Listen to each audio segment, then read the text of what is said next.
Проширување на истрагата за загадувањето на водата во Гостивар очекува премиерот Христијан Мицкоски. За случајот засега се осомничени тројца раководители на комуналец од Гостивар кои завршија во притвор. Вршителката на должност директорката Артана Асани, техничкиот раководител на сектор за технички работи Леон Уредини и раководителот на оделението за водовод Вадедин Дервиши. Тие се гонат за тешки дела против животната средина и природата, сериозно кривично дело за кое запретената казна е од 4 до максимална, односно до 20 години затвор.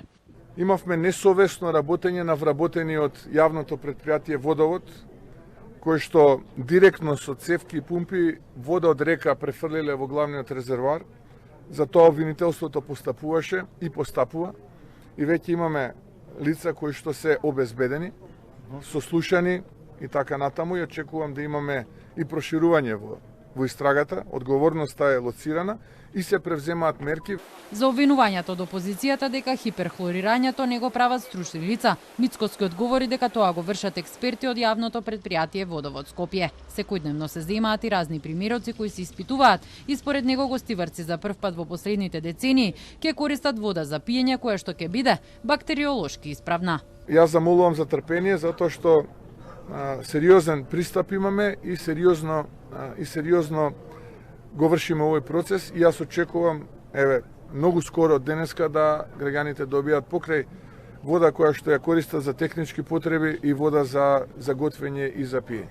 За сега водата останува само за техничка употреба. Тоа е ставот на Агенцијата за храна и ветеринарство, од каде додаваат дека постојано се земаат примероци за испитување, а тоа се прави и денеска и утре во соработка со Институтот за јавно здравје. Директорот на Дирекцијата за заштита и спасување Стојанче Ангелов вели дека за жал резултатите од анализите на гостиварската вода покажуваат дека се уште има присуство на бактерија.